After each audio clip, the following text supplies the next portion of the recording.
no programa Prédio 11 de hoje, a gente vai bater um papo com o jornalista e autor do livro Almanac do Loop, Marcelo Campos. Tem ainda o AF com o Pedro, é o que tem pra hoje com o Klaus e muito videogame no Gameplay. Se liga aí que o Prédio 11 de hoje tá só começando.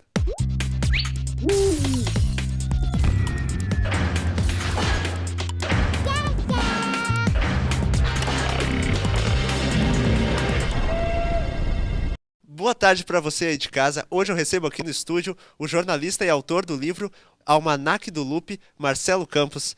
Marcelo, como é que foi que surgiu esse interesse pela história do Lupicínio?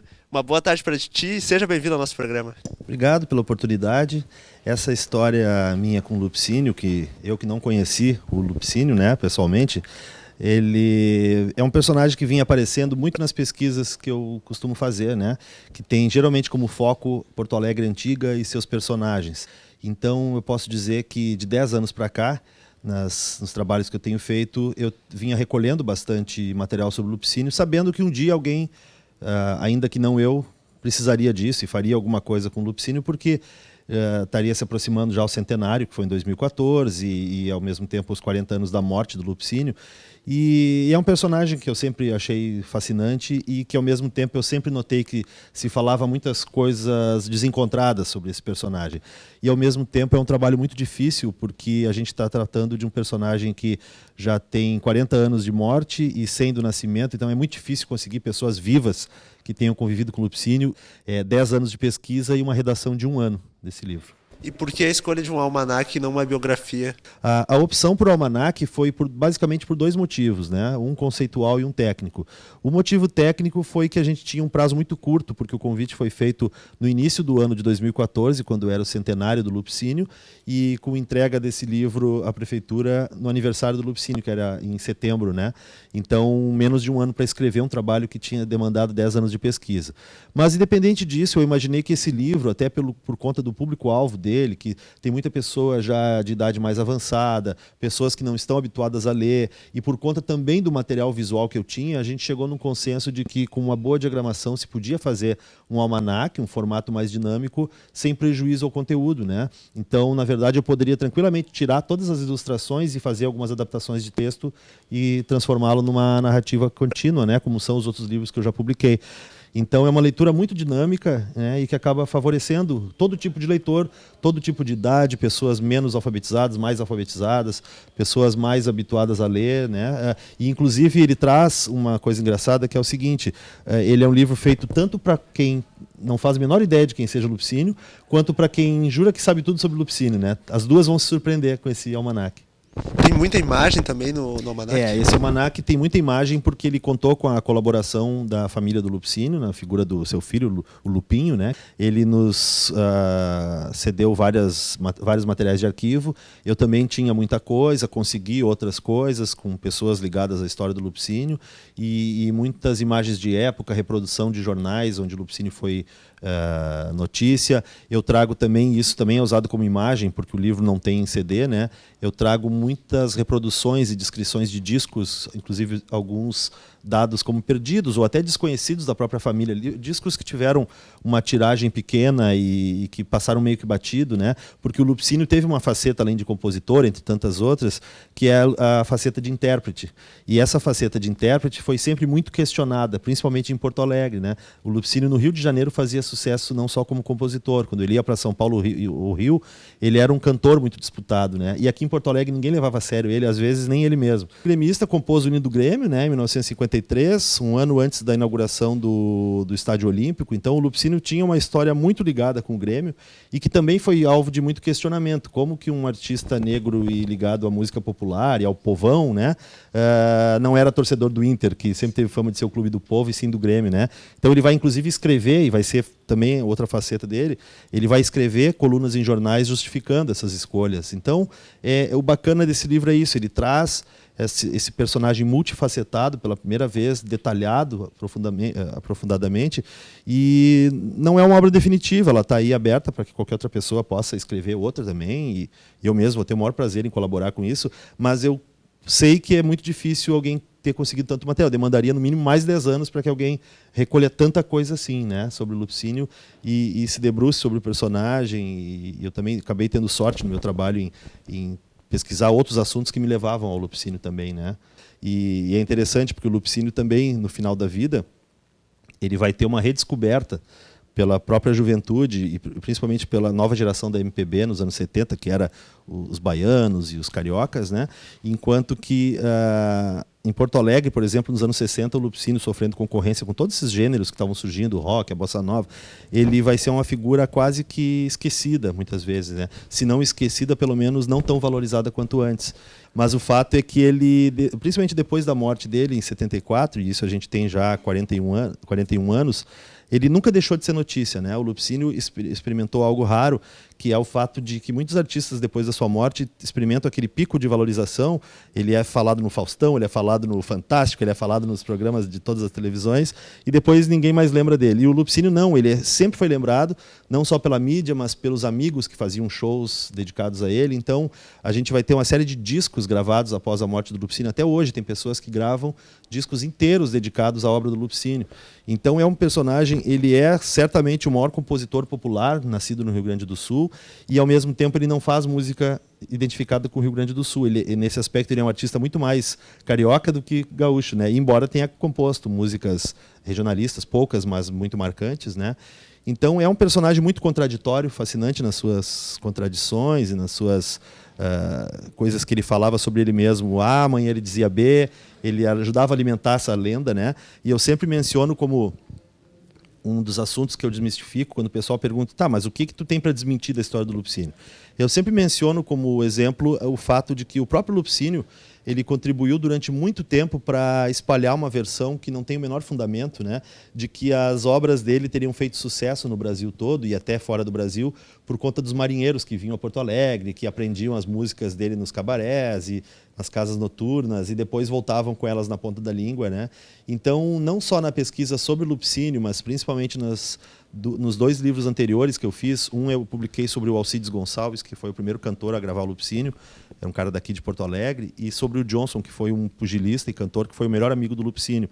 Então, esses caras é que faziam essa coisa de apostar no repertório do Lupicínio, levar para o rádio, levar para os festivais e até para o disco, né? E não marinheiros bêbados no meio da noite de Porto Alegre aprendendo músicas que não tocavam na época do Lupicínio nos cabarés, né? Então esse é só um dos exemplos de coisas que eu desmistifico e que o próprio Lupicínio adorava contar isso para ajudar, porque era bom para o folclore dele, talvez, né? E que também não tira, talvez até deixe mais rico ainda esse personagem.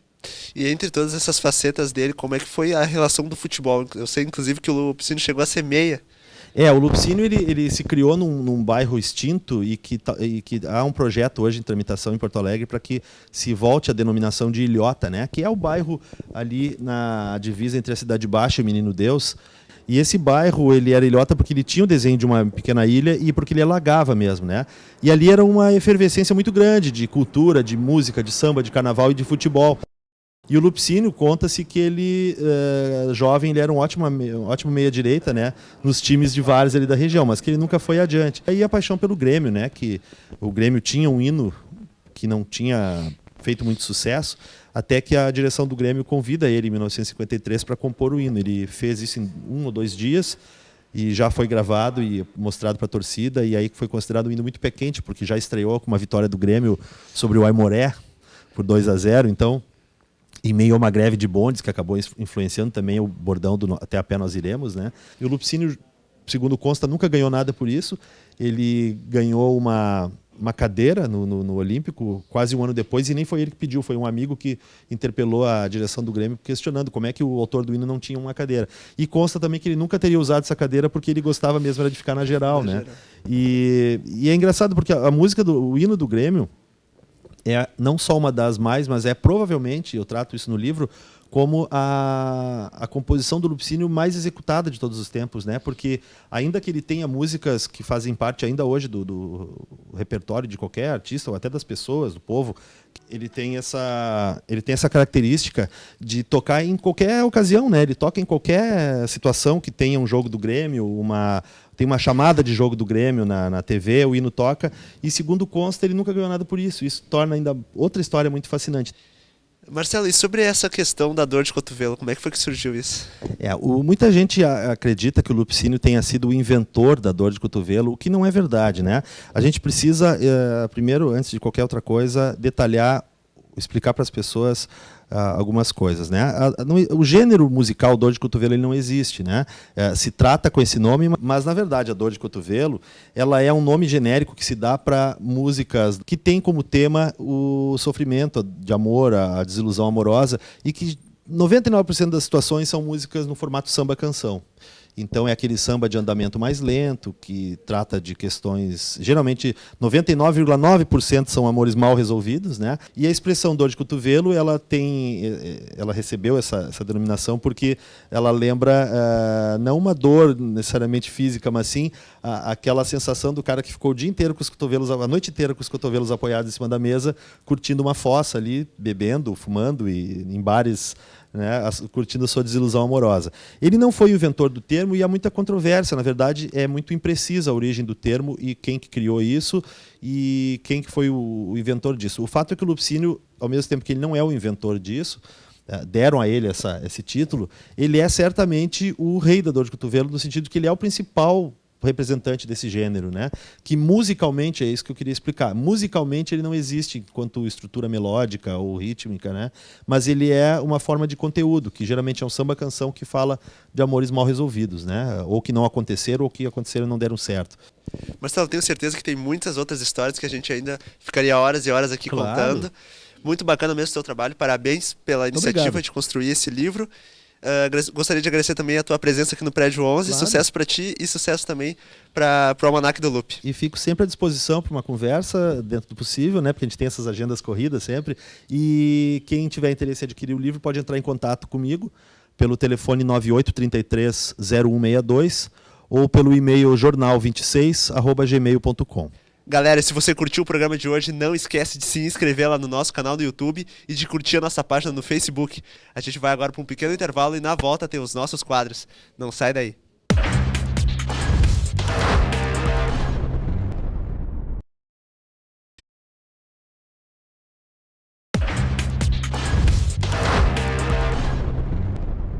Estamos de volta com o programa Prédio 11 de hoje e agora chegou aquele momento que você já sabe, vamos conferir os quadros aqui do programa. TEAF é o que tem pra hoje e o Gameplay. Se liga aí.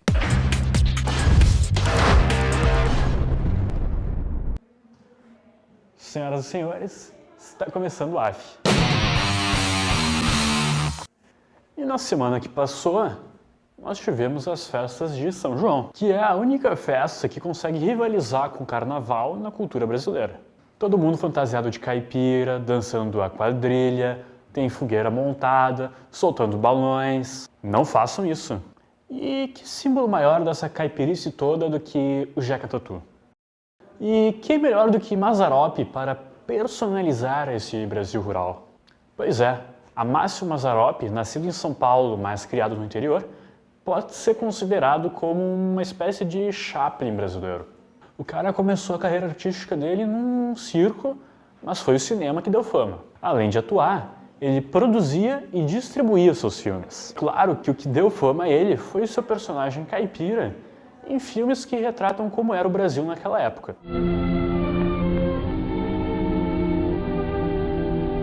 Indo ver onde é que tá as crianças. Nada disso, vá falar com o homem, ande, vamos! Por que você não vai, mulher? Você se dá melhor com ele. Quero a minha casa! Eu te prego essa cinta, você vai... Mas não só de caipiras vivia Mazzaropi. Ele também interpretou alguns personagens urbanos.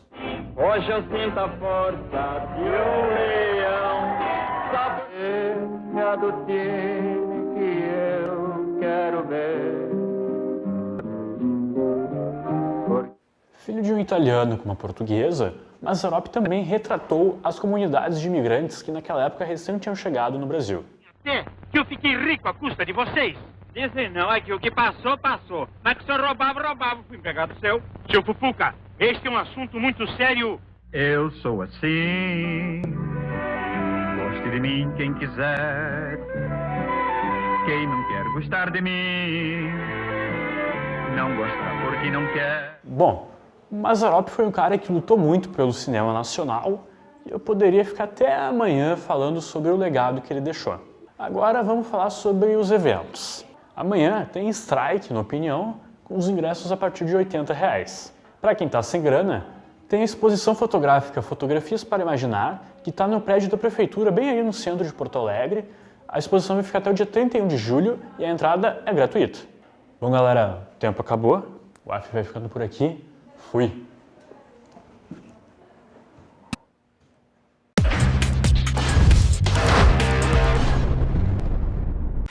E aí, gurizada, tranquilo? Começando agora mais um É o que tem pra hoje. Hoje nós vamos fazer o quê? Uma cebola. Não é uma cebola, é a cebola. A cebola. Então, quero dar um recado aos senhores pais, aos adultos. Tirem as crianças da sala, porque hoje nós vamos ter cenas fortes, cenas picantes, bem picantes. Tchê, só assim não reparar na minha voz, que eu tô com a garganta meio estourada, sabe? Tô meio que só na capa da gaita, digamos assim, maleixo. Mas vamos botar. Tchê, então é o seguinte, vamos pegar a cebola pra ver como é que você faz. Vamos descascar ela, mas assim ó, não tira o fundo, deixa o fundo quando for descascar, não tira tudo, só descasca e deixa o fundo. Descascou a cebola, é esse fundinho aqui que tem que deixar, olha só, tira a tampinha, tira a ponta dela e deixa o fundinho dela aqui ó, não tira. Descascou a cebola, deixou aquele fundo ali, tirou a tampa, nós vamos cortar ela assim ó, e olha só, bem no meio dela, tu corta. Não pode fazer isso. Não pode cortar até embaixo como eu fiz agora. Não pode. Agora tu vem do outro lado aqui,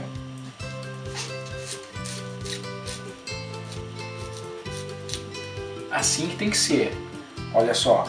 Errado. Certo, tá vendo? Agora tu corta outra cruz.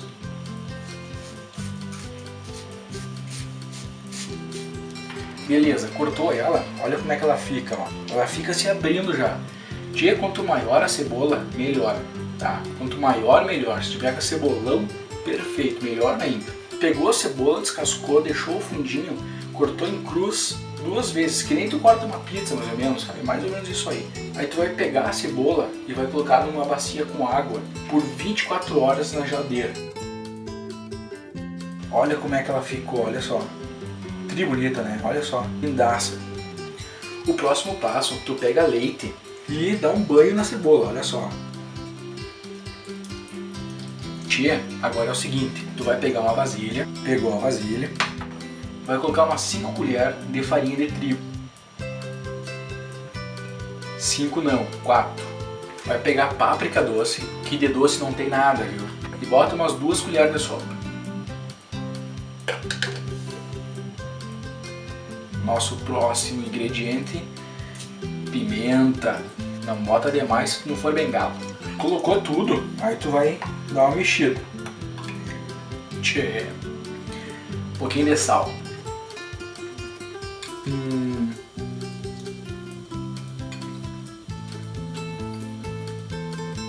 Muito bom. Mas é forte. Mas é bom. Tchê, mas aí tu olha assim, mas nem é tão forte assim. Não, mas calma que ainda vem mais. Já botamos sal, botamos a pimenta, a páprica. Agora, molho de pimenta, chefe.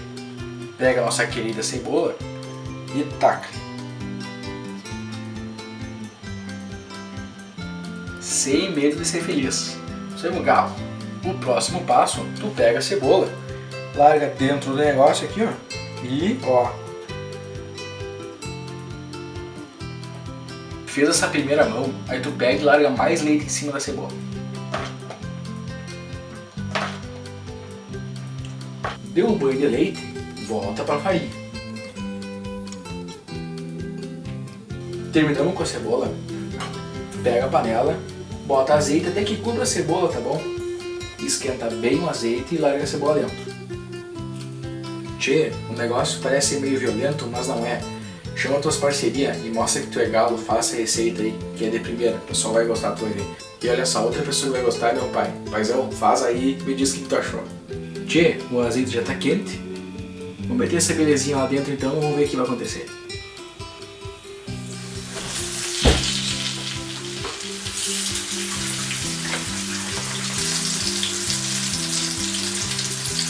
Vamos pegar um prato e vamos pegar essa criança. Olha, gurizada, a cara tá linda assim, olha só. Tchê, olha só pra isso. Vamos descobrir o gosto agora. Ah, olha só, hein? Agora é a hora da verdade. Pega-se a cebola, bota um cremezinho perigoso e bon appétit, gurizada.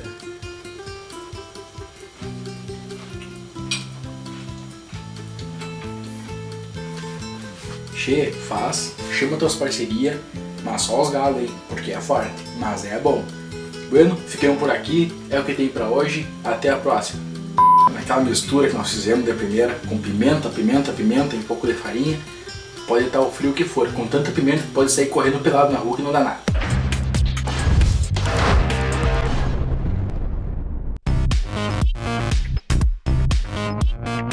Começando mais um Gameplay, o seu resumo semanal sobre o que está rolando no mundo dos jogos. Então se liga só, semana passada rolou a E3, a Electronic Entertainment Expo, ou seja, a maior feira de games de todos os tempos. Lá Microsoft, Sony, Nintendo e várias outras desenvolvedoras apresentaram seus projetos e jogos para o futuro dos videogames. E óbvio que isso não caberia em apenas um gameplay, né? Então eu fiz um apanhado entre as informações, novidades e trailers e dividi tudo isso em 2 episódios do gameplay, esta semana e a próxima. Começando então pela Microsoft, que de cara já mostrou um novo controle para o Xbox One, chamado de Elite. Ele permite muito mais configurações, tendo mais 2 botões de cada lado na parte traseira e ainda uma entrada 3,5 mm, que é popularmente conhecida como P2, e está presente na maioria dos smartphones. Outro detalhe é que, infelizmente, ele continua usando pilhas. Sim, pilhas. Não, Microsoft. Não, pilha não. Lá nos Estados Unidos, o joystick já está em pré-venda e pode ser adquirido pela pequena quantia de $150. Que não é pequena, né? É caro. Mas parece que vale a pena. Ainda para os donos do Xbox One, a Microsoft anunciou um sistema de retrocompatibilidade entre o console da nova geração e o Xbox 360. Diferente do sistema da Sony, em que você precisa fazer uma assinatura para fazer depois o streaming dos jogos do PlayStation 3 para o PlayStation 4 e que por enquanto só está disponível lá nos Estados Unidos, o sistema da Microsoft vai permitir que você apenas insira o disco e jogue aqueles que eram os seus jogos no Xbox 360. O único porém é que os jogos que estão disponíveis para essa nova funcionalidade do Xbox One atualmente não são muitos. Até o final do ano, a Microsoft promete aumentar essa lista para até 100 títulos. E realmente os donos do Xbox One só têm motivos para sorrir nessa E3. Sim, Gears 4 foi finalmente mostrado, agora não tem mais o Off War, é só Gears 4. Já a Sony ressuscitou um antigo conhecido que para muitos já estava morto. The Last Guardian teve mais um trailer mostrado, e olha que era trailer de gameplay. Muito bacana o jogo, mas apesar disso está parecendo muito com o que a gente já tinha visto em 2008, quando o jogo ainda era do PlayStation 3. Além disso, a Sony também apresentou uma nova franquia da mesma desenvolvedora de Killzone, a Guerrilla Games. Horizon Zero Dawn traz o que parece um mundo aberto, em que você pode caçar criaturas cibernéticas que lembram muito dinossauros. Além disso, o jogo parece trazer uma reflexão do que pode ser o futuro da atual civilização como conhecemos. Para fechar, a Sony mostrou o trailer de uma das suas maiores franquias, Uncharted 4, que chega no primeiro trimestre do ano que vem, mostrou que Nathan Drake, apesar dos anos a mais, continua um belo maneta. É isso aí então, gurizada. Na semana que vem a gente traz mais destaques de Nintendo, Bethesda, Konami, EA, jogos para celular e muito mais. O resto vocês já sabem. Valeu, falou e até a próxima fase.